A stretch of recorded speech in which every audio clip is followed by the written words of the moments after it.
Okay, तो आज हम लोग बेसिकली जो नया आपका क्रिमिनल लॉ है उस पर ज़्यादा एग्जाम्स तो हुआ नहीं है ना। अभी यूपी एपीयू जो आपका कल था, तो उस क्वेश्चन पेपर को हम लोग थोड़ा एनालाइज करेंगे, पैटर्न को हम लोग एनालाइज करेंगे और देखेंगे कि हम लोग सही डायरेक्शन में जा रहे हैं कि नहीं। अगर आप लोग क्वेश्चन पेपर देखे हो तो लगभग हम लोग जिस पैटर्न पे पढ़ रहे हैं, लगभग क्वेश्चन आपको सारा कुछ मतलब मोस्ट ऑफ द थिंग्स हम लोग क्लास में ऑलरेडी डिस्कस किए हुए हैं, क्योंकि हम लोग बेयर एक्ट बेस्ड अप्रोच अपनाए हुए हैं। और जैसा आपको बताया, एक एक क्वेश्चन जो है बेयर एक्ट से ही है ना।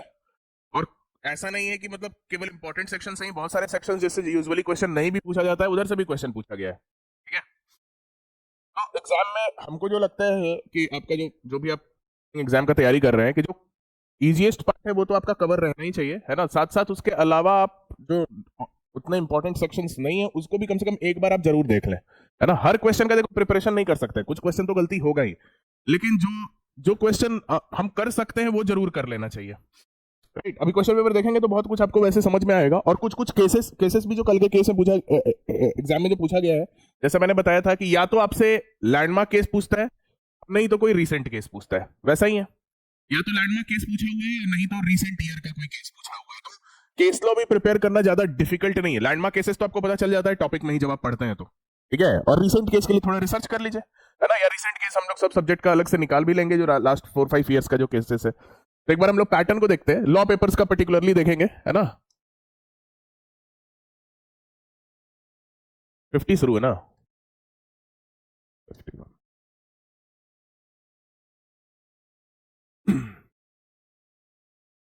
और लगभग बहुत सारा क्वेश्चन तो हम ऐसा देखे हैं जो कि स्पेसिफिकली अलग से, लाइक फॉल्सस इन उनो, फॉल्सस इन ऑमनिबस वाला क्वेश्चन भी था। ठीक है, फिर वो जो हम लोग एक प्रोसिक्यूटिंग ऑफिसर का कैडर के बारे में क्लास में डिस्कस किए थे, उससे भी आपको क्वेश्चन था, है ना। तो जो भी आप लोग, जो लोग का क्रैश कोर्स का पहले का सब्जेक्ट मिसिंग है, जाके आप लोग जरूर से रिकॉर्डिंग से कवर उसको कर लीजिए, ज्यादा बेटर रहेगा। ऐसे ही रहता है कि फटता नहीं है। ओके ठीक है, विजिबल तो है ना, ठीक है। ओके, चलो ठीक है, हम लोग लॉ का जो पेपर है उसके पैटर्न को हम लोग देखते हैं। पहला क्वेश्चन आपको प्राइवेट डिफेंस से आया है ना। ये अभी रिसेंट हम लोग पढ़े भी हैं, है ना, कि when does right of private defence of property not extend to causing death. ठीक है, अब यहाँ पे कौन सा आंसर सही है? आई थिंक ऑप्शन डी, है ना, house breaking at any time. हम लोग अभी रिसेंटली पढ़े house breaking at any time नहीं, after sunset and before sunrise जो है वही आपको आता है। किस सेक्शन में है ये? ऑनलाइन में भी बताते चलना, 41, है ना, 41। सेकेंड क्वेश्चन है आपको वेरियस पनिशमेंट्स, है ना, तो अरेंज करना है, अरेंज करना है। ठीक है, जिस ऑर्डर में दिया गया है पनिशमेंट सेक्शन में, पनिशमेंट सेक्शन सेक्शन 6 है या 4 है? 4। अच्छा, ये सेक्शन 4 तो यही दिया है। Okay, section 4। अब आपको अरेंज करना है इसको, मतलब करेक्ट ऑर्डर में। तो सबसे पहले डेथ पेनल्टी है, यहां पे है नहीं। दूसरा इम्प्रिजनमेंट ऑफ लाइफ भी नहीं है। तीसरा कौन सा है? इम्प्रिजनमेंट, फिर forfeiture of property, fine and then community service. ठीक है, बेयर एक्ट के अलावा कुछ पढ़ना है इसमें? कुछ नहीं पढ़ना है बेयर एक्ट के अलावा। ठीक है, ये आपको सीआरपीसी में 187 था, बीएनएसएस में पता नहीं कौन सा सेक्शन है, जो बताता है कि मतलब अगर कोई इंडियन बाहर ऑफेंस कमिट करके आता है तो इंडिया में जिस जगह पे वो ऑफेंस पकड़ा जाता है वहीं पे उसका ट्रायल होगा। तो पकड़ा गया जयपुर में तो उसका ट्रायल होगा जयपुर में। बीएनएसएस में कौन सा सेक्शन है?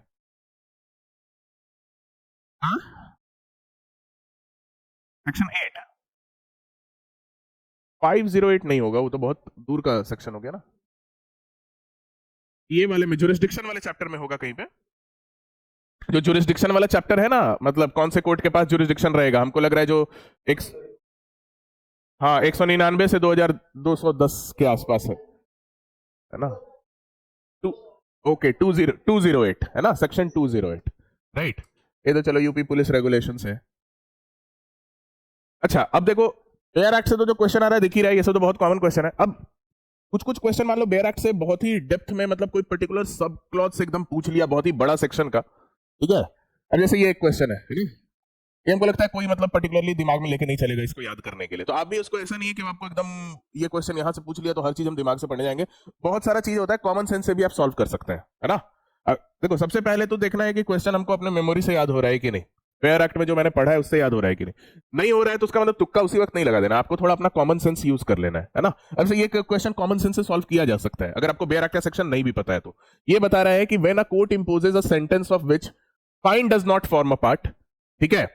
अगर फाइन कोर्ट अगर कोई सेंटेंस दे रहा है जिसका फाइन पार्ट नहीं है, ठीक है, तो कोर्ट अक्यूज को कंपनसेशन देने को बोल सकता है, विक्टिम को ऑब्वियसली बोल सकता है। तो कितना देना होगा? तो अब तुम भी सोच सकते हो कि कॉम्पनसेशन का कोई एक फिक्स्ड पैरामीटर तो हो नहीं सकता ना, कॉम्पनसेशन का कोई फिक्स्ड पैरामीटर नहीं हो सकता ना। अब मान लो कौन सा केस है, उसमें कितना लॉस हुआ है कोई नहीं जानता है, तो ये कॉमन सेंस से सॉल्व हो सकता है कि any amount as specified in the order, है ना, कोई फिक्स लिमिट नहीं हो सकता है। तो कहने का मतलब है कभी कभी बेयर एक्ट का अगर नहीं भी आपको क्वेश्चन पता है तो ऐसा नहीं कि स्किप कर जाना है, या हम अटेम्प्ट ही नहीं करेंगे अगर माइनस मार्किंग है या जो भी है, या तुक्का तुरंत लगा देंगे। आप थोड़ा दिमाग भी अपना लगा के सोच लीजिए, है ना, कि मतलब वहां पे क्या हो सकता है। अगर कॉम्पनसेशन देने की बात हो रही है जहां पे फाइन नहीं दिया जा सकता, तो आप अपना लीगल सेंस अगर आप यूज करेंगे उसी से पता चल जाएगा कि भाई कॉम्पनसेशन तो डिपेंड कर सकता है फैक्ट और सर्कमस्टेंसेस पे, राइट। फिर उसके बाद असर्शन रीजन का क्वेश्चन मॉक्स में आपको हम प्रोवाइड भी करते हैं ताकि आप लोग इस तरह के क्वेश्चन को डील कर सके। अभी हम लोग रिसेंटली कल्पेबल होमिसाइड और मर्डर पढ़ रहे थे, तो आप ही लोग आंसर दीजिएगा। Section 101 defines murder through culpable homicide. पहले तो ये देखना है ट्रू है या फॉल्स, बताइए, ऑनलाइन ऑफलाइन दोनों बताइए। 101 defines murder through culpable homicide, yes yes, वहां बोलता है ना culpable homicide is murder in following circumstances, 101 में बोलते हैं, ठीक है, तो इट्स ट्रू। दूसरा देखते हैं दूसरा वाला ट्रू है कि नहीं। Culpable homicide described in section 101 are murder, ये भी ट्रू है, ये भी ट्रू है ना। 4 ही क्लास है ना, 4 क्लास क्या क्या है बता दो अब। इंटेंशन टू कॉजिंग डेथ, दूसरा bodily injury with special knowledge that it will cause death, तीसरा सफिशिएंट टू कॉज डेथ, और लास्टली नॉलेज, है ना, that there is an imminent danger, है ना। कह रहे हैं मतलब वाई आई एम, हम क्यों इस क्लास में आप लोग क्वेश्चन दिखा रहे हैं कि आप लोग समझिए इस चीज को कि बहुत लोग गाइड बुक जाके मार्केट से खरीद लेते हैं, ये किताब फलाना पब्लिकेशन का या ढिंका पब्लिकेशन का ये किताब आया है मार्केट में, उससे कोई फायदा नहीं है ना। उससे आप कितना भी पढ़ लीजिएगा आप एवरेज ही स्कोर कर पाइएगा। आप अच्छा स्कोर तभी कर पाइएगा जब आप बेयर एक्ट पढ़िएगा। हम शुरू से बोल रहे हैं केवल बेयर एक्ट पढ़ो, कोई किताब का जरूरत नहीं है। बेयर एक्ट का इंटरप्रिटेशन अपना इंप्रूव करने की कोशिश करो, बेयर एक्ट से चीजों को समझने की कोशिश करो। 3-4 महीने ये हैबिट बना रहेगा ना, तो फिर बेयर एक्ट फटाफट समझ में आएगा। बेयर एक्ट का इतना सेक्शन पढ़ के आप एक पेज का आंसर लिख सकते हैं, है ना। आपको बस इंटरप्रेट उसको करने आना चाहिए। और आजकल तो हम आपको बताए भी हैं कि अगर आपको बेयर एक्ट, जैसे पहले क्या होता था, बेयर एक्ट का लैंग्वेज नहीं समझ में आ रहा है, तब जिस दिन सर से बात होगा या टीचर से बात होगा या कोई नॉलेजेबल फ्रेंड से बात होगा उस दिन क्लियर होगा। अब तो आपके पास एआई भी है ना, एआई आपको हेल्प कर देगा एग्जांपल्स देके। अगर आपको कोई बेयर एक्ट का सेक्शन अगर नहीं समझ में आ रहा है, आप उसी वक्त एआई को देकर आप उस समय एक थोड़ा कॉमन अंडरस्टैंडिंग उस सेक्शन से रिलेटेड आप पा सकते हैं, ठीक है। बेयर एक्ट को एकदम जो है माइन्यूटली ऑब्जर्व करके पढ़िए, बेयर एक्ट पढ़िएगा। कुछ आपको सोर्स का सोचना ही नहीं है, प्रीलिम्स एग्जाम के लिए बात कर रहे हैं, है ना, I am talking about prelims. आपको बेयर एक्ट के अलावा कुछ रखना ही नहीं है अपने टेबल पे, और स्पेशली एपीओ के सब्जेक्ट में तो सब बेयर एक्ट बेस्ट ही आने वाले हैं। एक क्वेश्चन हमको दिखा दो जो बेयर एक्ट से बाहर का हो, 1-2 होगा डॉक्ट्रिन या फिर केस, जो केस लॉ पूछा है, नहीं तो एक भी अभी तक दिखा है, एक भी बेयर एक्ट के बाहर का क्वेश्चन नहीं दिख रहा, राइट। ये सब भी जो है बेयर एक्ट का ही क्वेश्चन है। आपको बेयर एक्ट में बताया गया है ना कल्पेबल होमिसाइड इज मर्डर, ठीक है। अच्छा अब ये बताओ वेदर दिस, इसका क्या होगा, R is the correct explanation of A or not. हाँ 101 of BNS defines murder through culpable homicide. देखो जब भी ऐसा क्वेश्चन सॉल्व करना हो हमेशा इसके बाद अगर दोनों सही है, दोनों सही है, तब उसके बाद एक और चीज यूज किया क्या कीजिए, ये स्टेटमेंट के बाद बिकॉज ऐड करके फिर नीचे वाला पढ़िए और देखिए सेट हो रहा है या नहीं हो रहा है ना। Section 101 of BNS defines murder through culpable homicide because only 4 classes of culpable homicide are murder. तो ठीक है, ठीक है, राइट। उसको उसी के थ्रू डिफाइन करता है क्योंकि 4 क्लास का कल्पेबल ही होमिसाइड तो मर्डर होता है ना, राइट। वहां पे तो बताया भी गया है, तो इसका आंसर क्या हो जाएगा, ए, सॉरी सी, ठीक है। ये भी क्लास में हम लोग डिस्कस किए हुए हैं, विच of the following is not included. खैर ये नहीं भी डिस्कस करते तो सब आंसर कर ही लेते, कोई वैसा बड़ा क्वेश्चन नहीं है। आर्बिट्रेटर ये तो सेक्शन 1 में ही आपको शुरू में ही दिया हुआ है, 1 में नहीं है, 2 में डिफाइन किया गया है। कोर्ट किस सेक्शन में डिवाइड किया गया है, 21A, okay. Indecent and scandalous question 154 है ना, इंडिसेंट, ये तो सेक्शन बेस्ड क्वेश्चन है ना, इसलिए वो सेक्शन भी आपको याद करते रहना है, ठीक है। अब देखो एक और चीज हम बता रहे हैं, समझना इस चीज को। ये क्वेश्चन का आंसर सभी लोग गलत करेंगे। अगर इस क्वेश्चन का आंसर कोई गलत कर रहा है तो उसका एग्जाम नहीं निकलेगा, ठीक है जान जाओ। ये मतलब what I am trying to say, this is the most easy question. इन सब में 50-50 जा सकता है लोग, है ना, इन सब में 50-50 जा सकता है। ये भी मतलब ये तुक्का वाला, मतलब ये दिमाग लगाने वाला चीज हो गया। ये हर कोई आंसर सही करेगा, मतलब जो भी कंपटीशन में है, जिसका इसका भी आंसर जो नहीं दे पा रहा है उसका मतलब उसका एग्जाम नहीं निकलेगा। ठीक है, मतलब कहने का मतलब क्या है, ये भी है ना, दिस वन ऑल्सो, जो नहीं दे पाएगा उसका एग्जाम नहीं निकलेगा। ये सब बहुत इजी क्वेश्चन है। तो what I mean to say, there are many easy question जो कि 80% ऑफ द क्राउड सही करके आएंगे, उसमें अगर आप गलती कर रहे हैं तो फिर तो आप कंपटीशन में है ही नहीं। गलती कहां पे होगा, तो इस तरीके के क्वेश्चन में जो थोड़ा घुमा फिरा दिया है ना, कुछ ज्यादा डिटेल में पूछ दिया, या फिर कभी कोई सेक्शंस पूछ दिया, है ना। तो इसीलिए सेक्शंस वगैरह याद करने पे भी थोड़ा जोर लगाइए, क्योंकि इन सब से ना आपका मेरिट डिसाइड हो सकता है। क्योंकि सेक्शन बहुत लोग को एकदम क्वेश्चन तो इजी, इंडिसेंट और स्कैंडलस कहां पूछा गया, लेकिन याद नहीं रहेगा। किसी को 152 लगेगा, किसी को 151 लगेगा, है ना। ये सब क्वेश्चन जो है मेरिट डिसाइड करेंगे, ठीक है, because इन सब में लोग गलती करेंगे। ये सब तो सब कोई सही करेगा, है ना, 70 to 80% लोग सही करके आएंगे, ठीक है। तो वो सॉल्व करके कोई आप तीर नहीं मार लिया, है ना। ये क्वेश्चन अगर आप सही करते हैं तो ठीक है, आपको थोड़ा एडवांटेज हुआ। Section 5, which of the following is not included. 5 में ओकेजन, कॉज और इफेक्ट, है ना, यही है ना। तो क्या नहीं है, कंडक्ट नहीं है। कंडक्ट किस सेक्शन में है, सेक्शन 6 में। ऐसा इस सब क्लास में डिस्कस भी किए, क्वेश्चन भी आपका जो मॉक में दिए थे। खैर हम अपना क्वेश्चन तो इससे ज्यादा ही स्टैंडर्ड रहता है ना, लेकिन ये सब हम उसमें कवर हुआ है, ठीक है। सबसे इजी क्वेश्चन होता है मैच द फॉलोइंग, 2-3 को सेट बैठ गया, बाकी सब हो गया, है ना। एंटीसिपेटरी बिल 482 हो जाएगा, 482। कॉग्निजेंस 210, लैंग्वेज 307, 129, ठीक है, ये तो ऐसे ही सही बैठ जाएगा। वेलफेयर स्टेट का आइडिया क्या है, प्रियम्बल या डीपीएसपी, यही दोनों में से कहीं होगा। कहां है, डीपीएसपी, है ना। बहुत इजी क्वेश्चन है। ये केस हम लोग क्लास में डिस्कस किए हुए हैं, है ना, लैंडमार्क केस है।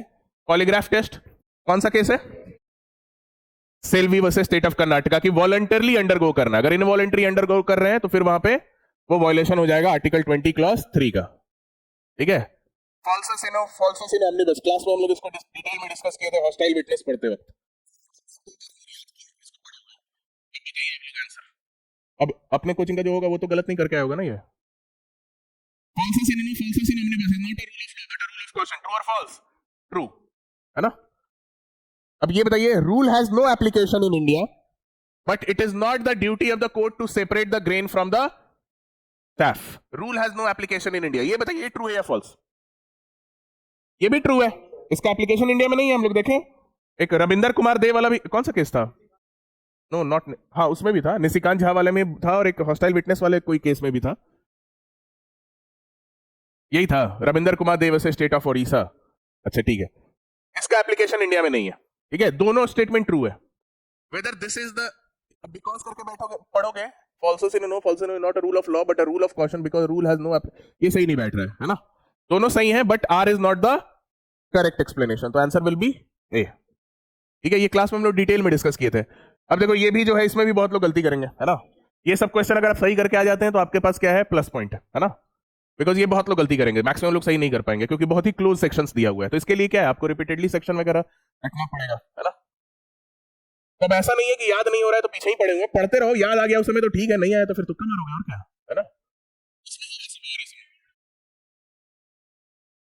77। अब देखो इन सब में भी ना, जब आप पढ़ते रहते हैं तो एक कुछ कुछ चीज दिमाग एग्जाम में लगा सकते हैं। जैसे आप आईपीसी भी पढ़े हैं, आप बीएनएस भी पढ़ रहे हैं, आपको पता है कि ये जो वॉयरिज्म है ये 2013 के अमेंडमेंट से आया था, जो 354 ABCD था। मतलब कह रहे हैं कि आप एग्जाम में भी अपना माइंड थोड़ा मतलब यूज कर सकते हैं, ये नहीं कि एकदम याद आएगा तभी करेंगे, नहीं तो हम तुक्का मार देंगे। मतलब इतना रिजिड नहीं रहना है, थोड़ा दिमाग लगाना है। तो उसमें अगर आप कॉमन सेंस से सोचें तो ऑर्डर तो आपको पता ही होगा, पहले था सेक्सुअल हरासमेंट, फिर उसके बाद इंटेंट टू डिसरोब, फिर उसके बाद वॉयरिज्म है, फिर स्टॉकिंग है। तो मान लो इनमें से कोई भी सेक्शन का अगर तुमको कंटेंट पता है, स्टॉकिंग है, वॉयरिज्म है, इंटेंट टू डिसरोब, तो आगे पीछे करके तुम पता लगा सकते हो, है ना। तो ऐसे भी क्वेश्चन सॉल्व कर सकते हो एग्जाम में, राइट।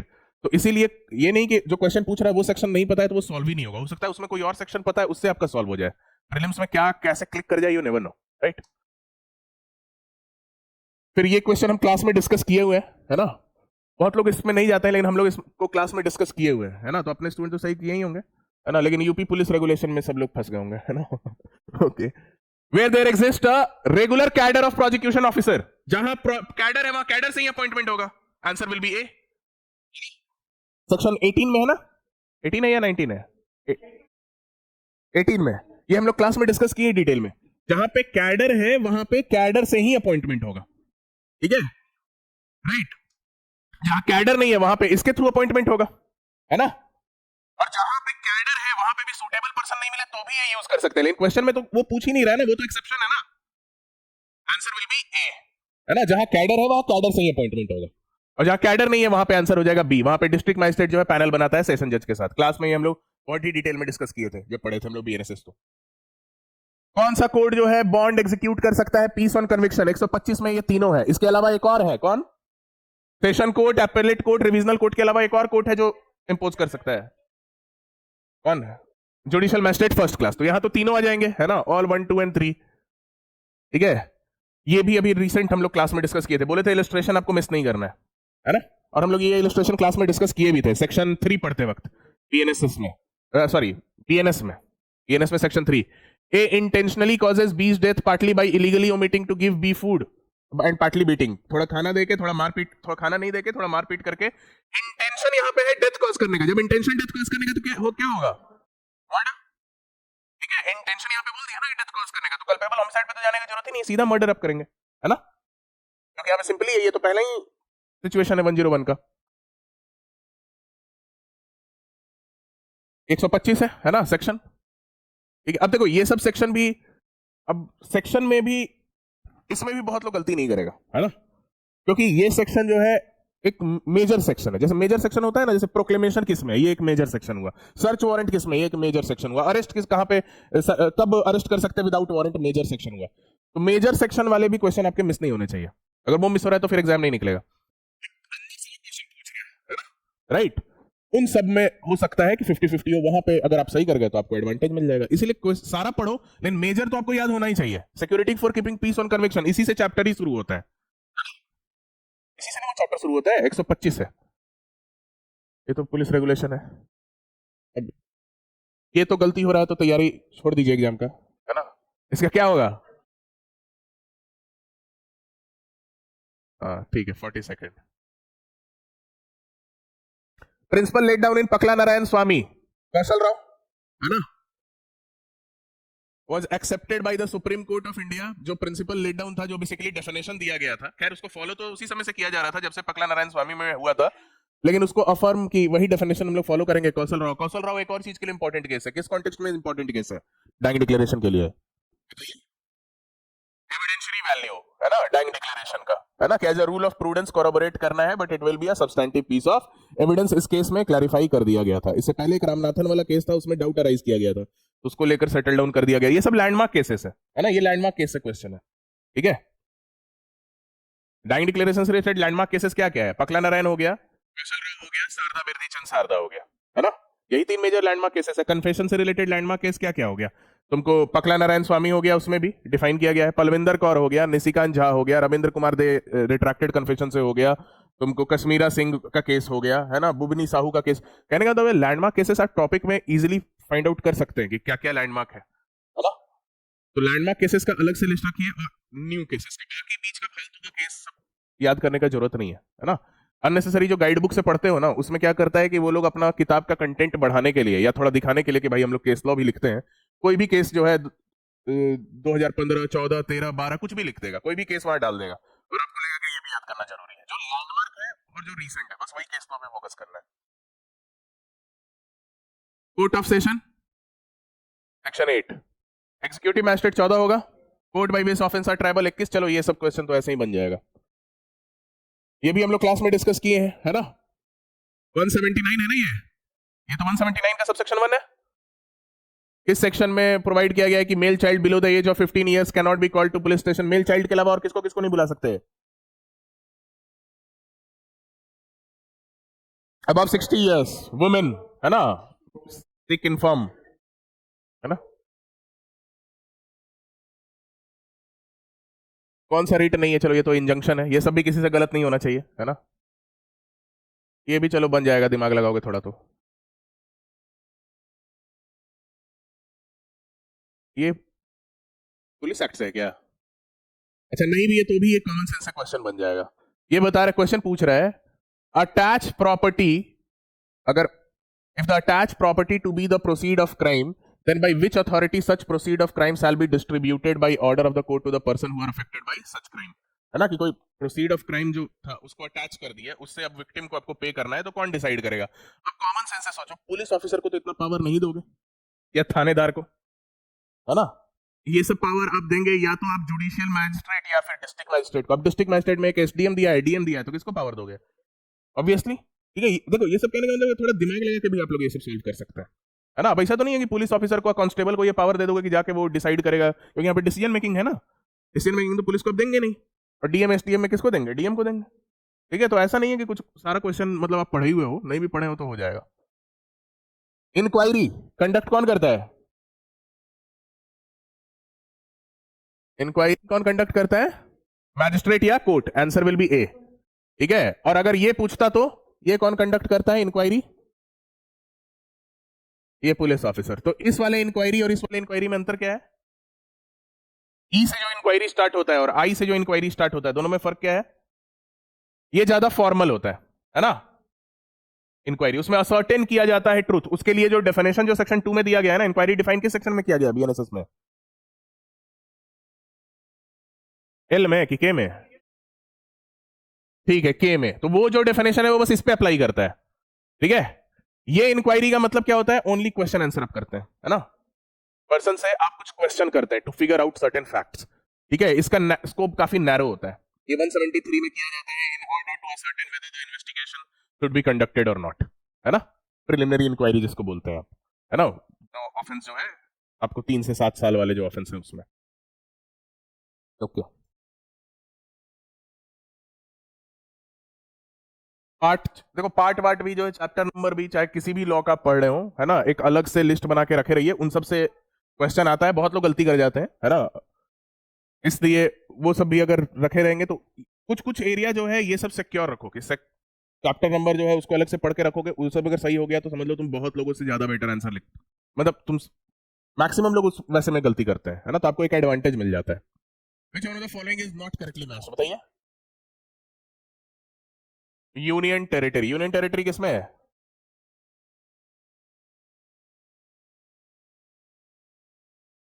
यूनियन टेरिटरी पार्ट 1 में है।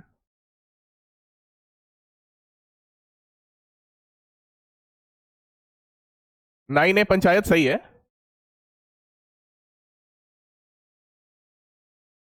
इसमें देख लीजिए कौन सा, देख लीजिएगा कौन सा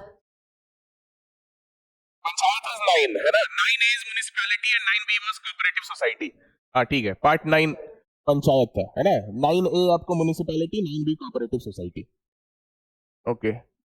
अब देखो, चैप्टर नंबर अगर लिखोगे अलग से ना, याद हो जाएगा। अगर नहीं भी याद होगा तो आगे पीछे वाला एक दो याद रहेगा ना, उससे भी आपका सॉल्व हो जाता है। Consider the following statement.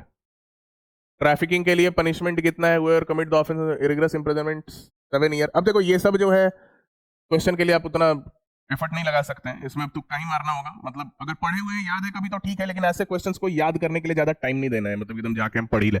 इसमें ऐसे ही गेस कर लीजिए। ये वाला तो चलो, दूसरा वाला में तो कोई डाउट नहीं है ना? दूसरा वाला तो आपको पढ़ के कॉमन सेंस से ही लग रहा है कि ये सही है ना, कि कंसेंट ऑफ विक्टिम जो है मैटर ही नहीं करेगा ट्रैफिकिंग में, कि आप उसके कंसेंट से ले जा रहे हैं कि नहीं। पहला वाला में तुक्का लगाना होगा, है ना? तो अब ऑप्शन बच गया, अब अपना किस्मत आजमा लीजिए, ठीक है। वैसे इसका आंसर दोनों होगा, बोथ 1 एंड 2 होगा, बट हम ऐसे बोल रहे हैं कि मान लिया अगर नहीं पता है तो फिर कर सकते हैं, ठीक है। सेक्शन नंबर से क्वेश्चन है, okay. In furtherance of common intention, अभी हम लोग रिसेंटली पढ़े हुए हैं। इन furtherance of common intention used in section 3(5) requires what? Pre arranged plan, ठीक है। अगर ये टॉपिक अच्छे से पढ़े कॉमन इंटेंशन का, तो इजीली सॉल्व कर लेंगे, ठीक है। Consider the following events and arrange this in correct chronological order as given under BNS. तो इतना तो पता है, सबसे पहले ऑर्गेनाइज क्राइम दिया है, फिर पेटी ऑर्गेनाइज, फिर टेररिस्ट एक्ट, और ये तो उससे पहले ही दिया है, तो यानी 2 4 3 1। पहले ऑर्गेनाइज क्राइम है, फिर पेटी ऑर्गेनाइज क्राइम है ना? 2 4 3 1, 2 4 पहला ही ऑप्शन। कौन सा करेक्टली मैच्ड नहीं है? डेफिनेशन। पनिशमेंट तो सही है, वैल्यूएबल सिक्योरिटी सही है, ये दोनों में कौन सा है? पब्लिक सर्वेंट, पब्लिक सर्वेंट किसमें है? ठीक है, चलो। किसी का माइक अनम्यूट है, आवाज आ रहा है बैकग्राउंड से, ऑफ रखो।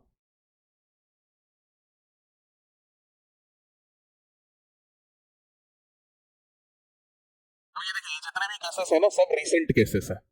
ये जितना भी केस आपको यहाँ पे दिया गया है, in which of the following case supreme court has reiterated that summon to an accused for appearance as per section 35 can not be served electronically. ठीक है, कौन सा केस था, कोई रिसर्च कोई फाइंड आउट किया है? सत्येंद्र कुमार एंटिल, ये तो बहुत ही लैंडमार्क केस है, आपको 2023 का ही केस है ना, सत्येंद्र कुमार एंटिल। ठीक है, खैर इसका अभी हमको भी एग्जैक्ट नहीं पता है, ठीक है, कोई रिसर्च किया है तो सही किया होगा, राइट। हाँ ठीक है, तो कहने का मतलब रिसेंट केस है ना, या तो लैंडमार्क केस है नहीं तो रिसेंट केस है।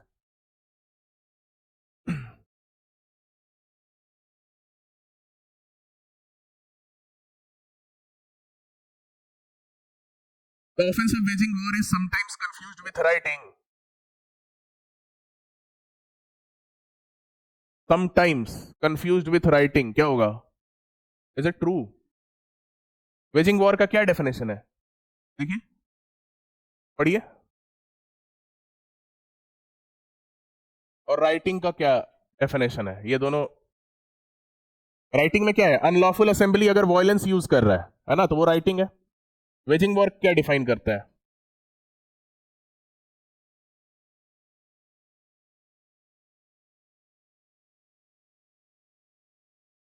हाँ तो उसको पढ़ो ना एक बार।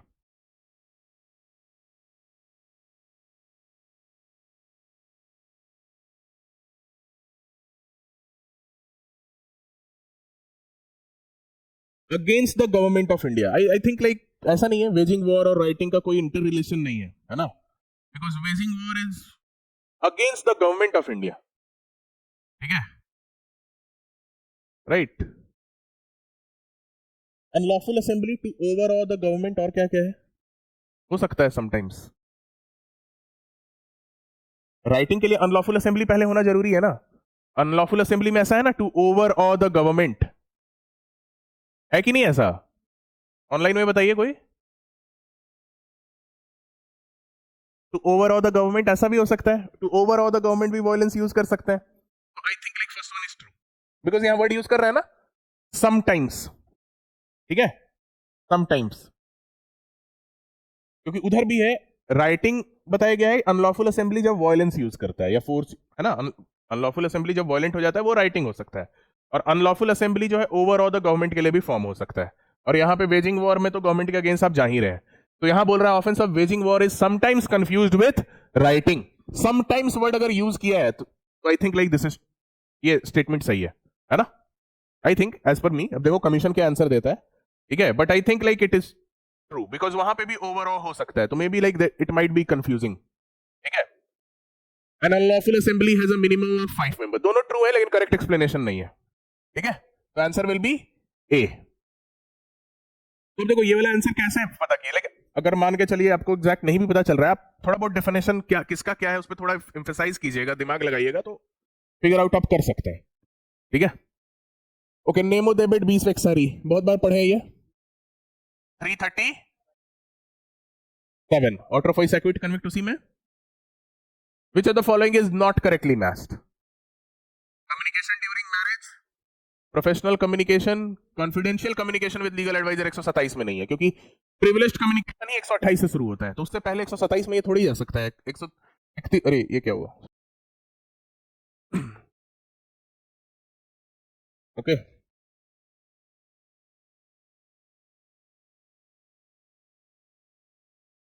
Consider the following with reference to BNS. The punishment to which offenders are liable under the provision of this Samhita are, है ना, क्या क्या पनिशमेंट के लिए लाइबल हो सकता है? Imprisonment for life, that is to say maximum up to 20, ये तो गलत है, पहला वाला गलत है ना, पहला वाला गलत है या नहीं?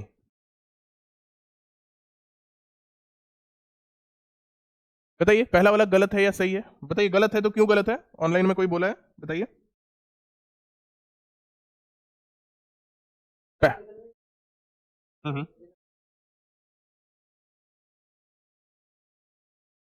यस, कहीं पर हम लोग ऐसा तो नहीं देखे ना, imprisonment for life that is maximum up to 20 years of imprisonment, ऐसा कहीं देखे हो? नहीं है, हर जगह imprisonment for life not less than, वहां पे तो कम से कम इतना तो अंडर को करना ही होगा, even though if it is, उसको कम्यूट नहीं कर सकते, ऐसा कुछ हम लोग देखे ना, रेप वाला ही ऑफेंस में देखे थे, वहां पे बोलता है not less than 20 years, in any circumstance. Maximum up to 20 years का तो बात कहीं किया ही नहीं गया है पनिशमेंट सेक्शन में, पहला गलत है। Rigorous imprisonment that is with hard labour. Rigorous imprisonment तो हमेशा हार्ड ही लेबर वाला होता है ना। हाँ ठीक है, बात तो सेम ही है ना। Yes, this one is there only 2। Okay, only 2। Who can file application for plea bargaining? Class में हम लोग पढ़े हैं इसको डिटेल में, प्ली बार्गेनिंग का टॉपिक। कौन एप्लीकेशन फाइल करता है? अक्यूज्ड। और कितने दिन के अंदर फाइल करना होता है? कब से? कब से वो डेट काउंट करते हैं? 30 डेज फ्रॉम 30 डेज और 60 days? 30 days from date of framing of charge, है ना। जब रिवाइज भी कीजिए तो ये सब एक बार सेक्शन अंदर गो कर लीजिए, ताकि मतलब ओवर गो कर लीजिए, है ना। ओवर गो एक बार सेक्शन कर लीजिए, बिकॉज उससे आपका रिवाइज हो जाएगा, तैयारी अच्छा हो जाएगा। ठीक है, ट्रांसफर ऑफ प्रॉपर्टी का क्वेश्चन है क्या है? तो नहीं, ओके, पुलिस एक्ट में होगा कुछ। ठीक है,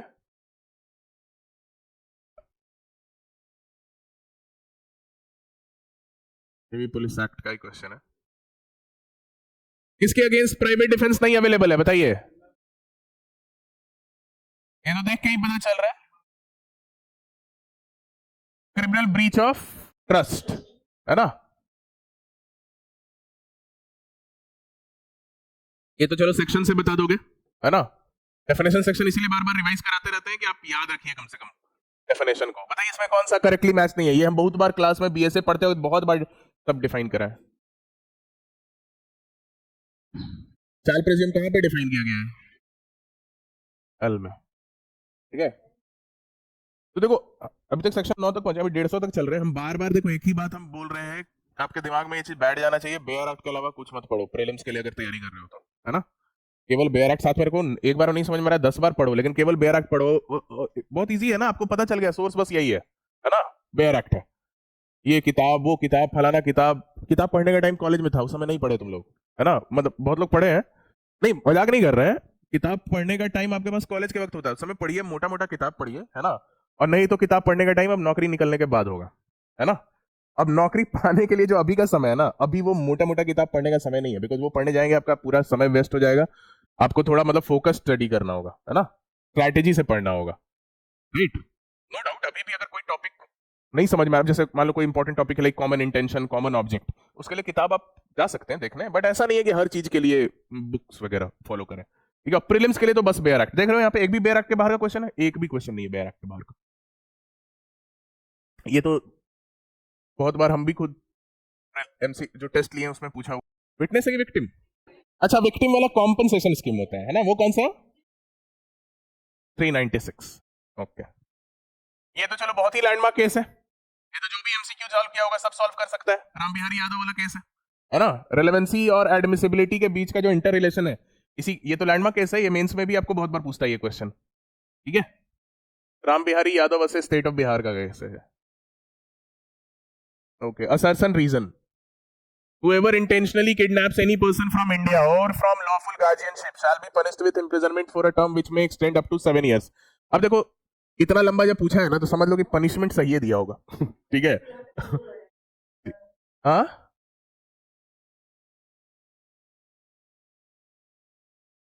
हाँ, which may be extend up to 7 years only. Yes, very good, good. ठीक है, nice, this shows presence of mind only. अगर मान लो यूजुअली अगर कभी भी कोई पनिशमेंट सेक्शन देना, तुम प्रीवियस ईयर का भी क्वेश्चन देखोगे, अगर कहीं पे पनिशमेंट अगर कोई दिया हुआ है, बोल रहे हैं ट्रू या फॉल्स, तो मान के चलो सही दिया रहता है ना।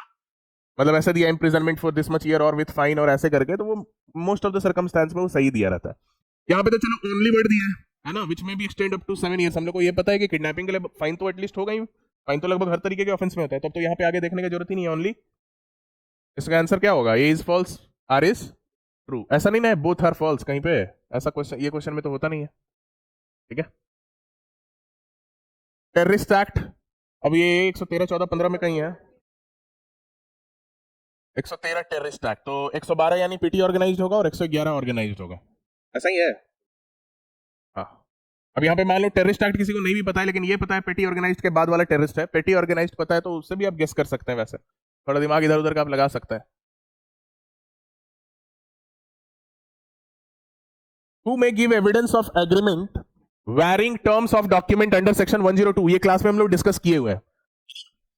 ये आपको लेटेंट एम्बिग्विटी के बाद का लास्ट का एक दो जो सेक्शन बच गया था उसी में से था, ठीक है, कि generally evidence of agreement varying terms of document parties देगा, और कौन दे सकता है? Person who are not parties to document, representative in interest of person who are parties to document. क्या होगा आंसर? सी होगा ना, इसका आंसर सी होगा। हमें यहां पे हमेशा थर्ड पर्सन देता है जिसका इंटरेस्ट वहां पे अफेक्ट हो रहा होता है, 102 में हम लोग पढ़े भी थे ये, ठीक है, इसका आंसर सी होगा। सेक्शन 42 में किसको, आर्म्ड फोर्सेस को हमको लग रहा है प्रोटेक्शन मिला है अरेस्ट से, ठीक है। All the question is from bare act, ये भी सेक्शन 36 से ये क्वेश्चन है, 36 का है ना, 37 नहीं, 37 तो कंट्रोल रूम है, 36 है, 36 है। और ये ठीक है, बस गाइडलाइन भी था, सारे पुलिस ऑफिसर को while making arrest accurate visible clear identification पहनना है, और मेमोरेंडम ऑफ अटेस्ट 2 विटनेस से साइन कराना है ना। वन विटनेस है या 2 विटनेस है? देखो सेक्शन 30 एटलीस्ट 2 विटनेस और 1 विटनेस, देखिए चेक कीजिए 36 में 1 विटनेस। अब ये थोड़ा बहुत ही क्लोज, ये अब ये क्वेश्चन जो है बहुत लोग गलती करेंगे, ये क्वेश्चन बहुत कम ही लोग सही करेंगे, है ना, ये क्वेश्चन बहुत कम ही लोग सही करेंगे। अब ये थोड़ा मतलब माइन्यूट क्वेश्चन है, तो इसमें मान लो गलत भी हो जाए तो कोई बात नहीं है, ठीक है, 1-2 नंबर तो वैसा जाएगा ही आपका, ठीक है, लेकिन अगर आपको पता है तो वेल एंड गुड, है ना, पता है तो आपको आपके लिए एक एडवांटेज है, इसलिए प्रोविजन को ध्यान से पढ़िए। अच्छा, ऑप्शन में कुछ वैसा है क्या? नहीं,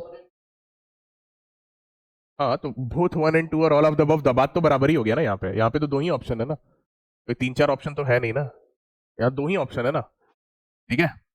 एनीवे अगर अच्छे से पढ़े हैं तो ठीक है, ठीक है, ये सब ऐसे ध्यान रखना भी चाहिए, जैसे नॉर्मली अगर कभी भी टेस्ट कराना होता है वहां 2 लोग चाहिए ही होते हैं, अगर कहीं पे 1 लोग से भी काम चल जाता है तो वो आप अलग से याद रख लीजिए, क्योंकि ये सब क्वेश्चन बन सकता है। ऐसे एक और साक्ष्य अधिनियम में हम लोग पढ़ते हैं जहां पे एक विटनेस से काम चल सकता है ना, प्रूफ ऑफ एग्जीक्यूशन ऑफ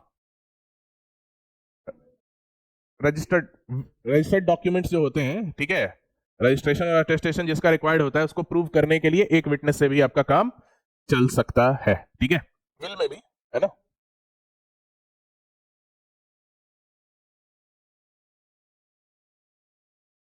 ये भी हम लोग क्लास में एग्जाम्पल तो नॉर्मली ही डिस्कस किए हैं जब हम लोग सेक्शन 6 पढ़ रहे थे, तो है ना, कि कोई अगर ऑफेंस करके कोई भाग गया तो वो उसका कंडक्ट शो कर रहा है, ठीक है, सेक्शन 6 होगा इसका answer. Gender defined under BNS which includes male female which of the section of the transgender act, ठीक है, 2K में होगा या जहां भी होगा वो अलग बात है, मतलब ये ट्रांसजेंडर पर्सन एक्ट 2019 का क्वेश्चन पूछ दिया है। अच्छा, वो सेक्शन में हम लोग के बीएनएस के सेक्शन में डिफाइन किया गया है, ओके, हाँ तब ठीक है, तब ये आउट ऑफ सिलेबस नहीं है, बीएनएस के अगर जेंडर वाले ही सेक्शन में अगर उस एक्ट का नाम दिया है then that is not out of syllabus. तो अब ध्यान में रखो, ऐसा भी क्वेश्चन आ सकता है ना, कि कहीं पर मान लिया कि कोई सेक्शन के बारे में अगर मेंशन किया गया है, जैसे अब हमको याद आ रहा है, कल ही हम तुम लोग के लिए नोट्स बना रहे थे, है ना, कौन सा नोट्स बना रहे थे वैसे? हाँ, ये डेथ बाय रैश और नेग्लिजेंट एक्ट का, है ना, कॉजिंग डेथ बाय रैश और नेग्लिजेंट एक्ट, तो वहां पे भी रजिस्टर्ड मेडिकल प्रैक्टिशनर कौन होता है, वहां पे नेशनल मेडिकल कमीशन एक्ट जो है 2019 का, उसको मेंशन किया हुआ है। तो अब ये भी ध्यान रखना है कि ऐसा कुछ अगर कहीं मेंशन किया है तो वो सब भी थोड़ा दिमाग में रखें, पूछ सकते हैं, ओके। वैसे ये सब भी क्वेश्चन जो है, मान लिया अगर आप किसी का गलत हो रहा है ना, तो उससे कोई घबराने की बात नहीं है, ठीक है, ये घबराने वाला बात है ना, बिकॉज ये सब नहीं हो रहा है सॉल्व तो फिर आप कंपटीशन से बाहर हैं, ये सब नहीं सॉल्व हो रहा है तो ठीक है, चलिए कोई दिक्कत नहीं है, बहुत लोग का गलती होगा, इससे मेरिट डिसाइड नहीं होने वाला है।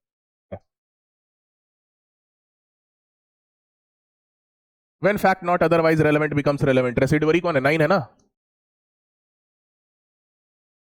ये चलो सेक्शन नंबर याद रहेगा, पता चल ही जाएगा।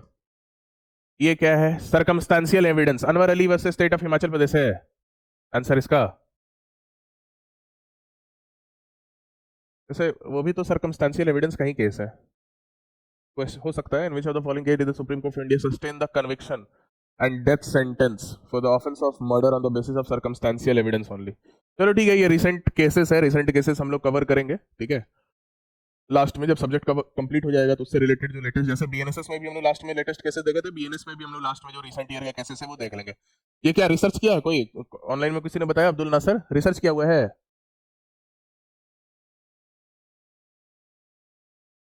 हर दयाल,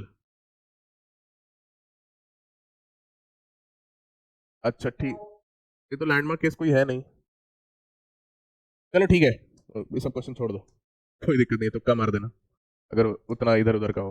वैसे देख लीजिएगा, है ना, उसका आंसर फाइंड करने की कोशिश कीजिएगा क्या है। ओके। ये भी क्लास में हम लोग बहुत डिटेल में डिस्कस किए हुए हैं, एग्जैक्टली जिस तरीके से हम लोग क्लास में डिटेल में डिस्कस किए हैं उसी तरीके का क्वेश्चन भी है। आपको बताए थे कि अक्यूज्ड का एग्जामिनेशन दो तरीके से हो सकता है, एक एज अ विटनेस, एक as not as a witness, only in the capacity of accused. Only in the capacity of accused, accused का एग्जामिनेशन होता है सेक्शन 351 में, 353 में है ना, फिर उसके बाद एज अ विटनेस।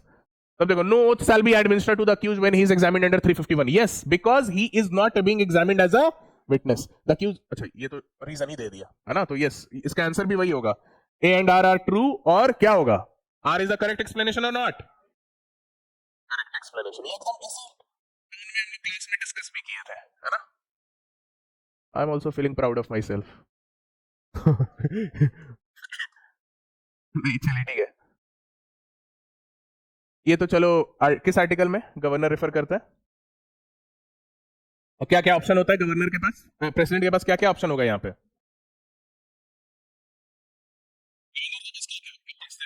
एसेंट दे सकता है प्रेसिडेंट, या एसेंट, विथहोल्ड, और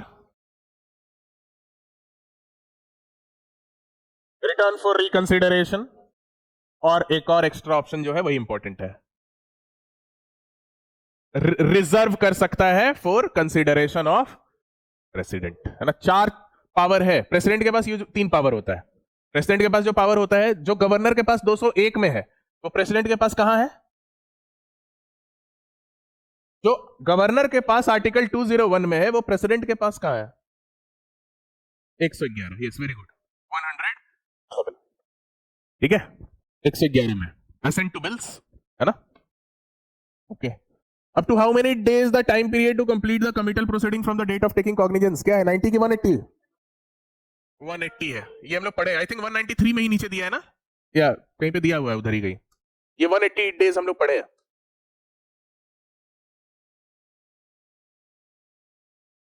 विच is not mentioned as state of mind, ये सब तो हम लोग जब सेक्शन पढ़े थे डिस्कस किए भी थे कि इसमें रहता है, मोटिव आपको सेक्शन 6 में चल जाता है, बाकी चीजें वहां पे मेंशन्ड है। व्हाट्सएप पे देख रहे हैं, अभी कुछ दिन पहले ही देखे, व्हाट्सएप पे देख रहे हैं, तो क्या हुआ, स्टॉकिंग है ना। अच्छा, व्हाट्सएप अकाउंट कोई मॉनिटर कैसे कर सकता है वैसे, हैक करके? व्हाट्सएप अकाउंट भी हैक होता है, मतलब ठीक है, इंस्टाग्राम फेसबुक पे तो चलो मैसेज पे मैसेज भेजे जा रहे हैं, अच्छा यहाँ पे भी मैसेज पे मैसेज भेज सकते हैं ब्लॉक करने के बावजूद भी, या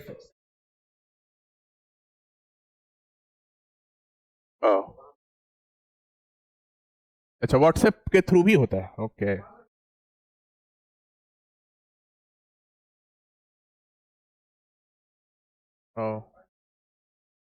ठीक है, आप लोग सतर्क रहिए, तब अपना व्हाट्सएप आप लोग रोज रोज एक बार जाके देख लिया कीजिए लिंक डिवाइसेस में, कि कहीं कोई उसको अपने टैब से या लैपटॉप से कहीं लिंक तो नहीं कर लिया है। वैसे उसका तो नोटिफिकेशन तो रहता होगा ना बार में, अगर किसी डिवाइस से लिंक्ड है व्हाट्सएप, नहीं आता है?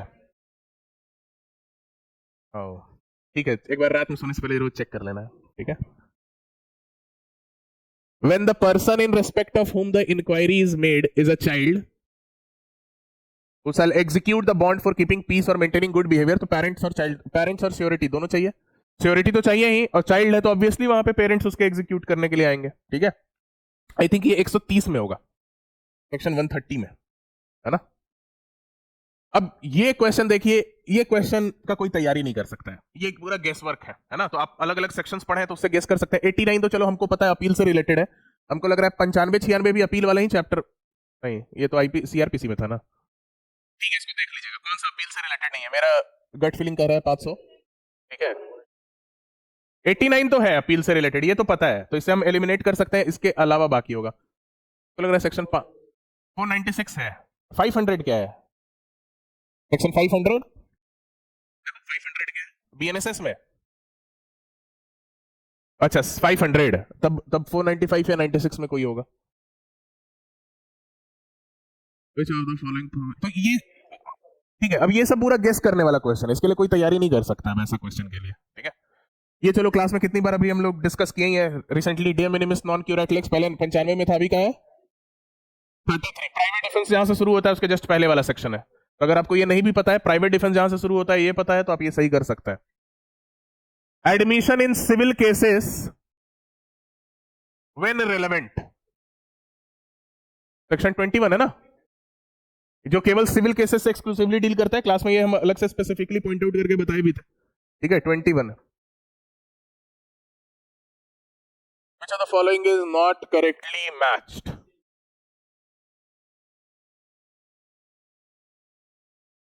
Act of a judge when acting judicially, 14 से तो तुम्हारा मिस्टेक का फैक्ट शुरू होता है, उसके जस्ट बाद वाला सेक्शन है, तो वो सही है।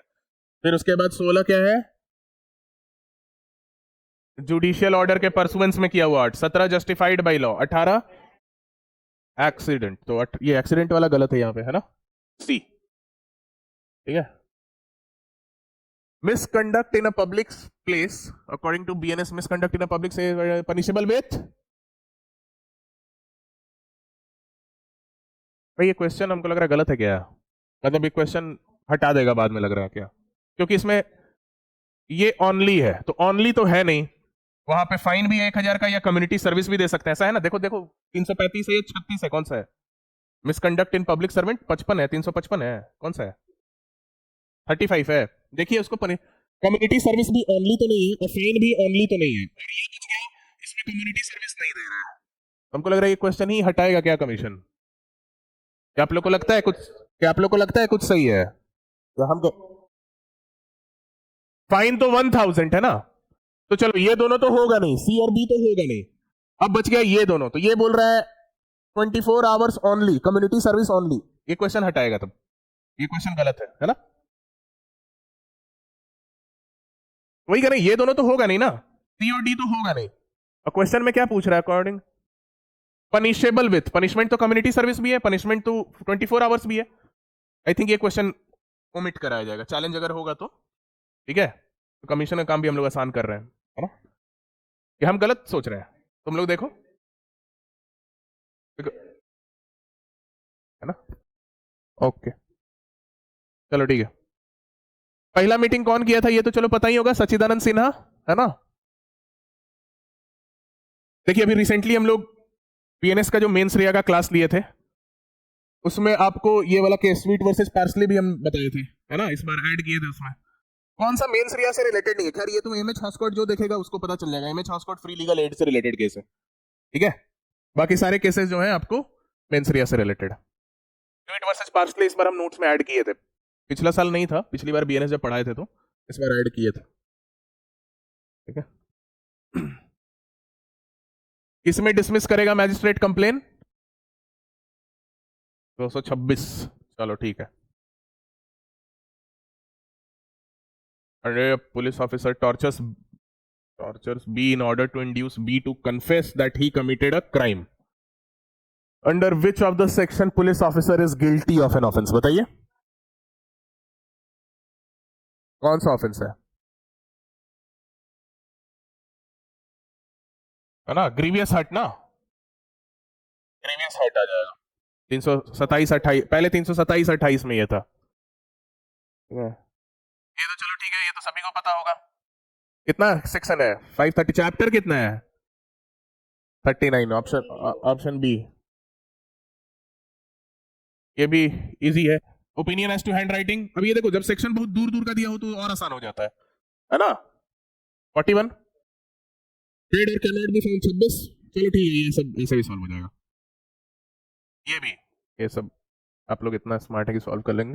प्राइवेट डॉक्टर अपना क्लिनिक चला रहा है, मेडिकल ट्रीटमेंट नहीं देता है बी को, victim of acid attack, A is liable under which of the following section, 200, है ना, सेक्शन 200 में ये लायबल होगा। पहले ये 166 में था शायद सीपीसी में, आईपीसी में 65 66 के अराउंड का ही था।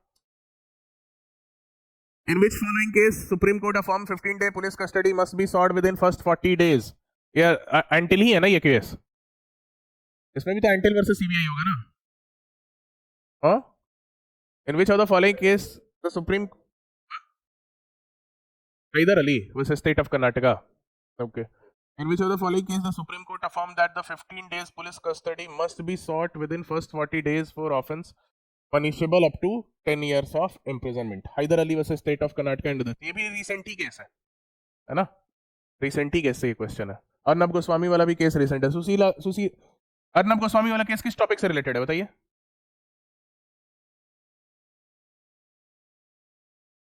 ये किस टॉपिक से रिलेटेड है?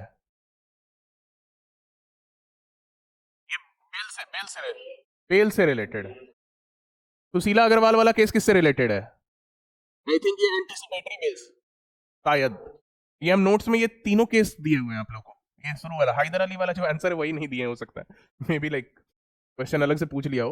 लेकिन ये तीनों केस नोट्स में आपको वो जो केस लॉ वाला हम नोट्स दिए थे ना बीएनएसएस में, ये तीनों केस उसमें डील किया हुआ है. सुशीला अग्रवाल हमको लग रहा है इनहेरेंट पावर से तो नहीं है, एंटीसिपेटरी बेल से रिलेटेड है. कब तक वो वैलिड रहता है? इसमें गुरबख्श सिंह सिबिया वाला केस को अपहेल्ड रखा गया था, क्या मतलब उसी को रीअफर्म किया गया था. आई एम नॉट 100% श्योर, देख लीजिएगा एक बार उस पीडीएफ में. हाँ बेल से है ना, एंटीसिपेटरी बेल ना. हाँ भाई सुशीला अग्रवाल एंटीसिपेटरी बेल से. अर्नब गोस्वामी जो है वो बेल से रिलेटेड है ना. उसमें था तुमको अर्नब गोस्वामी में कि अगर कोई केस फिर से रीओपन होता है, ठीक है, तो उसके बाद तुरंत अरेस्ट हो सकता है कि नहीं, और उसमें बेल मिल सकता है कि नहीं. यही इशू यहाँ पे था अर्नब गोस्वामी वाले में. ये सब सारे रिसेंट केस है. knowing that her husband B has committed murder और उसको कंसील कर ली, कोई ऑफेंस नहीं की है, क्योंकि स्पाउसेस पे जो है हार्बरिंग द ऑफेंडर का पनिशमेंट नहीं लगता है ना. अभी हम लोग बीएनएस में वहां तक नहीं पहुंचे, लेकिन पहले जो हम लोग डिटेल में पढ़े थे हार्बर करने के लिए स्पाउसेस पे किसी तरीके का इल्जाम नहीं लगता है. एनी मेंबर ऑफ ग्रुप और गैंग पब्लिक एग्जामिनेशन का क्वेश्चन पेपर सेल कर रहे हैं, पेटी ऑर्गेनाइज्ड क्राइम है ना. ये डेफिनेशन में ही वहां दिया हुआ है पेटी ऑर्गेनाइज्ड क्राइम का. अभी हम लोग पढ़ते हैं, आज के क्लास में पढ़ते हैं, लेकिन नहीं पढ़ पाए हम लोग, ये देख रहे हैं इसलिए. ठीक है, पेटी ऑर्गेनाइज्ड क्राइम में ही आपको ये है एग्जामिनेशन का क्वेश्चन पेपर बेचना बुचना, ब्लैक में टिकट वगैरह इधर उधर करना, ये सब पेटी ऑर्गेनाइज क्राइम में आता है. 112 में दिया हुआ है. ठीक है, बेयर एक्ट, पूरा बेयर एक्ट है, सब कुछ बेयर एक्ट है, कुछ भी बेयर एक्ट से बाहर नहीं है.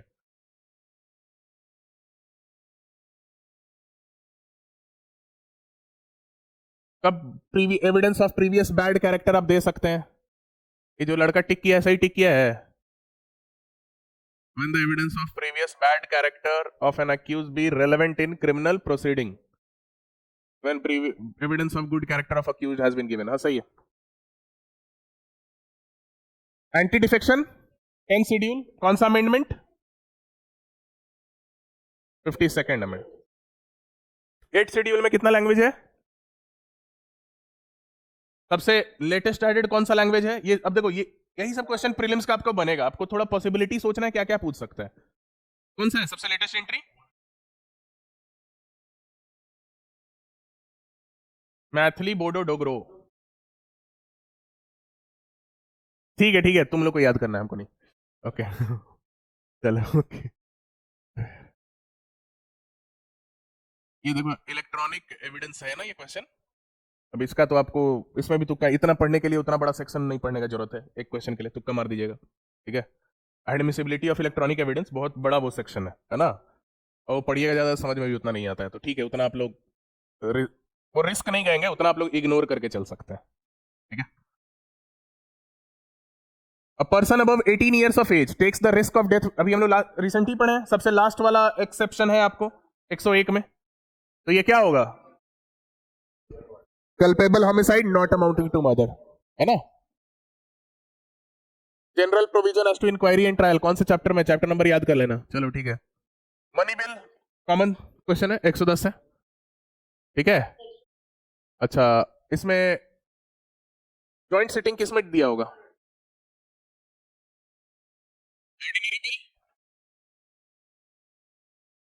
107 है ऑर्डिनरी बिल. तो 109 क्या होगा? मनी बिल का प्रोसीजर दिया है ना. 110 में मनी बिल डिफाइन किया गया है, 109 में मनी बिल का प्रोसीजर दिया गया है, कैसे वो पास होता है. ठीक है. ए थ्रेड दे रहा है जेड को मैसेज है, your child is in my possession and will be put to death unless you send me 10 lakh rupees. A thus induces Z to give him money. ठीक है. ये क्या है? एक्सटॉर्शन है या रॉबरी है?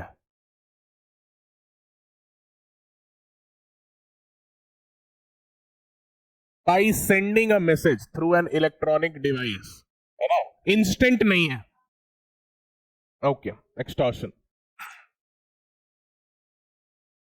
ठीक है। ये सब डेफिनेशन सेक्शन बार बार हम लोग रिवाइज करते भी रहते हैं, आप लोग भी करते रहिए। Power of judicial review of supreme court of India means the power to, बताइए क्या होगा? रिव्यू इट्स ओन जजमेंट या examine the constitutionality of the law, क्या होगा? Yes, very good, B.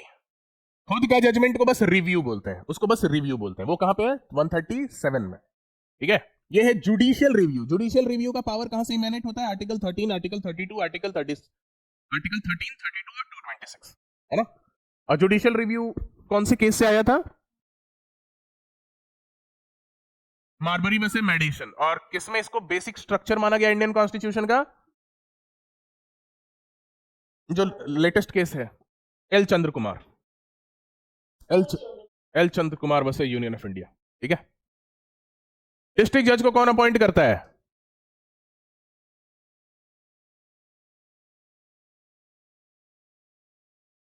Governor होगा ना। 233 सही है ना? 233 ही है ना? एक बार देखो, ओथ दिलाता होगा, हो सकता है, ठीक है, राइट। अपॉइंटिंग अथॉरिटी तो गवर्नर ही होगा ना, चीफ जस्टिस अपॉइंटिंग अथॉरिटी थोड़ी हो सकता है, ठीक है, okay. Period of limitation to file an appeal against conviction by a proclaimed offender under 356, क्या होगा? 3 years, ठीक है। तो लगभग देखो, जितना भी न्यू क्रिमिनल लॉज का जो क्वेश्चन है, आई थिंक आप लोग जिस पैटर्न पे पढ़ रहे हैं वैसे ही पढ़िए। और जो लोग थोड़ा ज्यादा दिमाग लगाए, किताब इधर उधर से पढ़ रहे थे, बिहार में भी ऐसा नहीं है क्वेश्चन बेयर एक्ट से बाहर है। बेयर एक्ट से बाहर आने का सवाल ही नहीं उठता है ना। अब टॉट्स थोड़ी है, तो जब जो सब्जेक्ट का बेयर एक्ट है, बेयर एक्ट से ही क्वेश्चन आएगा। तो चुपचाप से, अगर टेबल पे कुछ और रखा हुआ होगा तो फेंक मत देना, उसको साइड में रख देना। जो लोग प्रीलिम्स के लिए केवल तैयारी कर रहे हैं, जिन लोगों को प्रीलिम्स में ही डर लग रहा है, उन लोगों के लिए हम बता रहे हैं कि चुपचाप से केवल बेयर एक्ट पढ़ो। 2 महीना 3 महीना जो भी है, केवल बेयर एक्ट पढ़ो। नहीं समझ में आ रहा तो भी पढ़ो, एआई से हेल्प लो, हमको व्हाट्सएप पे भेज सकते हो डाउट हो रहा हो वहां पे, तो है ना। लेकिन बेयर एक्ट के अलावा कुछ मत पढ़िए, है ना। क्योंकि गाइड बुक जो है ना, वो गुमराह नहीं, मतलब आपको थोड़ा फॉल्स होप देता है कि अरे इतना ही पढ़ना है, यही है, अच्छा इतना आसान है। बहुत सारा गाइड बुक है, उसमें बहुत इंपॉर्टेंट इंपॉर्टेंट सेक्शन ही हटाए हुए हैं, एलिमिनेट किया हुआ है, और पढ़ने की जरूरत नहीं है। एक तो और मोटा हो जाता है वो, अलग ही सर का दर्द रहता है, ठीक है। आप बेयर एक्ट से पढ़िए। बेयर एक्ट के बाहर एक भी क्वेश्चन था? एक भी नहीं था। केस लो या तो लैंडमार्क है, नहीं तो रिसेंट पूछा है, और कुछ नहीं पूछा। और वो भी जो बेयर एक्ट से भी जो क्वेश्चन पूछा, आप इजीली उसको सॉल्व कर सकते हैं। अगर आपको याद नहीं है तो कॉमन सेंस से भी सॉल्व कर सकते हैं। सेक्शन बेस्ड क्वेश्चन है तो वो सेक्शन नहीं पता है, उसके आगे पीछे का कोई सेक्शन पता है, उससे आप सॉल्व कर सकते हैं। तो ऐसा मत सोचिए कि जिस क्वेश्चन को आप या सेक्शन नंबर को याद कर रहे हैं या क्वेश्चन याद कर रहे हैं, उससे वही क्वेश्चन या वही सेक्शन बस सही होगा। उसके हेल्प से कोई और भी हो सकता है, एलिमिनेट करने में भी आपको हेल्प कर दे, ठीक है। तो सेक्शन नंबर याद करने पे एफर्ट लगाना है, बिकॉज उससे आपको एज मिलेगा एग्जाम में, क्योंकि वो सब नहीं कर पाएंगे। सेक्शन नंबर सबसे याद नहीं हो पाएगा, बहुत लोग का वो प्रॉब्लम रहता है। इजी क्वेश्चन है वो तो मिस होना ही नहीं चाहिए, जो कि मतलब किसी भी इंपॉर्टेंट सेक्शन का जो मेन कोर कॉन्सेप्ट पार्ट है, वो तो मिस होना ही, वो तो गलत होना ही नहीं चाहिए। सेक्शन नंबर याद करने पे एफर्ट लगाना है, और कोशिश करना है कि सारा सेक्शन हम पढ़ लें। क्या दिक्कत है बेयर एक्ट का सारा सेक्शन पढ़ने में? ठीक है, समझ में नहीं आया बहुत चीज चलेगा, लेकिन सारा सेक्शन पढ़ ले। 395 पढ़ रहे हैं, पूरा एक बार बड़ा सेक्शन है, पूरा पढ़ लेते हैं। जो इंपॉर्टेंट लगेगा उसको याद करेंगे, जो इंपॉर्टेंट नहीं लगेगा इग्नोर कर देंगे। तो क्वेश्चन देखो, बड़ा बड़ा सेक्शन के अंदर से ही पूछा है। कैडर वाला जो है वो पूछा हुआ है 18 में, बहुत बड़ा सेक्शन है, उसके अंदर जाके पूछा है, सब सेक्शन 4 से पूछा हुआ है। 395 से तुमको अंदर से क्वेश्चन पूछा हुआ है, राइट। इसलिए ओनली बेयर। जीके जीएस का क्या एक्सपीरियंस रहा? जीके जीएस कैसा था? हाँ, खैर जीके जीएस हम क्या ही देखे हैं। जीके जीएस में पॉलिटी का क्वेश्चन तो देखे थे, इजी था पॉलिटी का। बाकी हिस्ट्री वगैरह ठीक है। देखो, जो जीके जीएस का पैटर्न है ना, यूपी का पैटर्न और बिहार का पैटर्न बहुत अलग है ना। बिहार का पैटर्न के लिए आप यूपी वाला जो है उसको फॉलो करने का जरूरत नहीं है ना। बिहार का पैटर्न जो है कंप्लीटली थोड़ा डिफरेंट चलता है ना। बीपीएससी एग्जीक्यूटिव वाला आप लोग क्वेश्चन फॉलो करते रहिए, उससे भी बहुत सारा आपका जुडिशरी एपीओ क्वेश्चन सॉल्व हो जाएगा, है ना। जितना भी एग्जीक्यूटिव का जो क्वेश्चन पिछले 5-10 साल का आया होगा, जो बीपीएससी एग्जीक्यूटिव में, सब भी सॉल्व कर लीजिए, ठीक है। तो देखो ये क्लास मेनली उन लोग के लिए था जिन लोगों को प्रीलिम्स में, जिन लोगों का प्रीलिम्स अभी तक नहीं निकला है, फिर प्रीलिम्स में जिनको डाउट है। प्रीलिम्स के लिए कुछ मत सोचो, तुमको अभी हम 150 क्वेश्चन हम गो थ्रू किए हैं, ठीक है। आप देखे होंगे एक भी क्वेश्चन बेयर एक्ट के बाहर का नहीं है, सब आप बेयर एक्ट पढ़िएगा, उससे आपका सॉल्व हो जाएगा। और जितना भी क्रैश कोर्स में हम जितना भी सब्जेक्ट पढ़ा है इस बार बिकॉज पिछली बार जब कराए थे तो इंपॉर्टेंट एरियाज पढ़ा था, लेकिन बाद में हम भी ये रियलाइज किए कि जब बेयर एक्ट नहीं क्वेश्चन आ रहे तो पूरा बेयर एक्ट एक एक सेक्शन क्लास में पढ़ लिया जाए, है ना। और लगभग जाके देखिएगा, जिन लोग भी नहीं अभी तक क्रैश कोर्स का बहुत सारा क्लासेस मिस किए होंगे, जाके कीजिएगा, सारा बेयर एक्ट से ही किया हुआ क्लासेस है। तो क्लास करते वक्त बेयर एक्ट रखिए साथ में, वहीं पे साथ में स्टिकी नोट्स या जो भी रखिए, कॉपी रखिए, और जो उससे रिलेटेड इंपॉर्टेंट बात बताया जा रहा है वहीं पे नोट करते चलिए, अंडरलाइन करते चलिए, वही आपका रिवीजन का बस सोर्स रहेगा, और कुछ नहीं करना, उसके अलावा कुछ पूछेगा ही नहीं, बहुत मार्क्स आपका इंक्रीज हो जाएगा। क्योंकि लॉ पेपर में देखो, ये जो जैसा क्वेश्चन पेपर है ना, अगर हम केवल लॉ पेपर को देखकर अगर हमसे बोले कि कट ऑफ कितना जाएगा, तो इसमें 140 तक जा सकते हैं, जितना सीट है उसको देखते हुए। इसी की सीट है ना, मतलब हम लॉ पेपर को बस देख के बोल रहे हैं, हो सकता है जीके में भी थोड़ा ऊपर नीचे आ गया हो तो अलग बात है। लॉ पेपर तो बहुत ईजी है, लॉ पेपर तो बहुत ईजी है, ठीक है। लॉ पेपर में तो यूपी पुलिस एक्ट भी नहीं देखे हैं, ठीक है, तो हो सकता है उसमें भी अगर कुछ पूछ लिया हो तो अलग बात है, बट केवल अगर क्रिमिनल लॉ जैसा पूछा, अगर वैसा ही पूरा क्वेश्चन का अगर स्टैंडर्ड है, मतलब पूछने का, तो हमको लग रहा है कट ऑफ बहुत हाई जाएगा इसमें, 20-21 सीट ही तो है यहाँ पे, ठीक है। तो लॉ पेपर में कोशिश करना है कि 90% तक मेरा सही हो जाए, अगर वो आपका एफर्ट रहेगा तो 88-89 जो भी सही होगा, जीके जीएस पे बर्डन कम होगा, है ना। तो और कुछ नहीं फॉलो करो, के अलावा ज्यादा दिमाग लगाने का जरूरत नहीं है, ठीक है। Is that clear? हाँ बोलिए।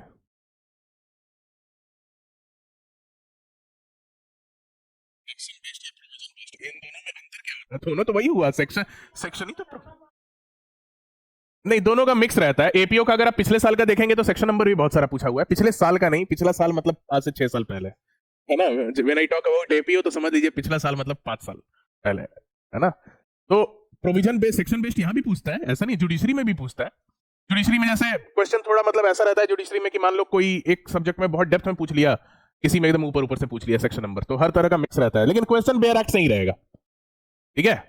तो सेक्शन नंबर भी बेयर एक्ट से ही याद होगा। कमेंट वगैरह पढ़ के टाइम वेस्ट करने की जरूरत नहीं है, बेयर एक्ट का कमेंट हमको लगता है बहुत ही बेकार होता है।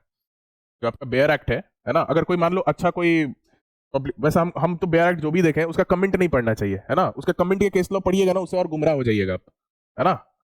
जो कमेंट्स होता है बेयर एक्ट का, केवल प्रोविजन पढ़ा कीजिए। बहुत लोग होते हैं कमेंट वमेंट में भी अंडरलाइन क्या क्या लिखे रहते हैं, उसको मत लिखिए, ठीक है। तो सबसे क्वेश्चन नहीं आता है, लेटमा केस लो ऐसे भी आपको पता चल जाता है, ठीक है, क्लास में भी हम बता देते हैं जो रहता है। बेयर एक्ट से सेक्शन भी याद होना है, कंटेंट भी याद होना है, चैप्टर नंबर भी उसी से पता चलेगा, है ना। राइट, और इंडेक्स पे ज्यादा ध्यान दीजिए, खास करके सेक्शन नंबर याद करने के लिए। जो बेयर एक्ट का इंडेक्स होता है ना, इंडेक्स आप जितना माइन्यूटली ऑब्जर्व करके पढ़िएगा, उतना ज्यादा बेटर तरीके से आप तैयारी कर पाइएगा, है ना। चलो किसी को कोई डाउट है तो बताओ। और केसेस में लैंडमार्क केसेस और रीसेंट केसेस में पिछले 4-5 साल का केस, उसके अलावा एक दो केस अगर इधर उधर से पूछ दिया तो ठीक है, इग्नोर कर दो, कोई दिक्कत नहीं है, उससे कुछ आपका नहीं जा रहा, ठीक है।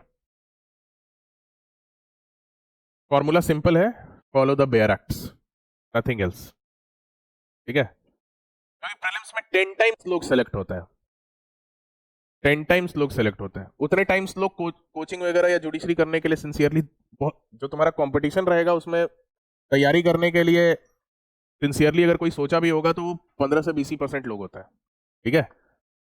उसमें भी एग्जाम, बहुत लोग सोचते हैं कि जब एग्जाम का डेट आएगा तब हम, अभी बहुत लोग हैं ऐसे कि एग्जाम जब, अभी तो जैसे जुडिशरी का किसी को तैयारी अभी करना है, तो अब तो लेट हो गया ना, तब चले गए सब लोग सोने, ठीक है। तो उस आप सोने चले गए तो आपका कॉम्पिटिटर तो पढ़ रहा है ना, वो तो आपसे कंपटीशन में तो आगे बढ़ते जा रहा है ना, चाहे वो प्रीलिम्स के लिए पढ़ रहा हो या मेंस के लिए पढ़ रहा हो। जब आपको एग्जाम देना ही है तो फिर हम अब जा रहे हैं थोड़ा कमाने, कुछ दिन बाद हम ये करेंगे, तो जब आपको तो एग्जाम देना ही है तो फिर इधर उधर टाइम क्यों वेस्ट करना है। क्योंकि वैसे तो एग्जाम निकलेगा ही नहीं ना, गारंटी दे रहे नहीं निकलेगा। जितने भी लोग, हाँ किसी का तैयारी अगर बहुत अच्छा हो गया तो अलग बात है, तो वो तो आपको खुद पता है कि आपका अच्छा है कि नहीं। लेकिन ऐसे सोच रहे हैं कि ठीक है तब तक ये प्रैक्टिस कर लेते हैं, तब तक ये कर लेते हैं, वो कर लेते हैं, फिर आएगा डेट तो फिर हम बैठ के पूरा चीर फाड़ करके पढ़ लेंगे, पॉसिबल ही नहीं है, कभी पॉसिबल नहीं है। नहीं करना है छोड़ के जाओ अपना, आराम से जो करना है जॉब करो, तब उधर भी अच्छा कर पाओगे। नहीं तो ऐसे ना उधर के रहोगे ना इधर के रहोगे, उधर जाके हो सकता है तुमको थोड़ा बहुत 2-3 महीना कमा लो, बट उसके बाद फिर 8-9 महीना फिर वैसे ही रहना होगा, है ना। तो इसलिए थोड़ा ये जब तैयारी में लग गए तो एग्जाम होना ही है ना, तो उसमें लगे रहिए, टाइम मत वेस्ट कीजिए। ठीक है, चलो, थैंक यू एवरीवन।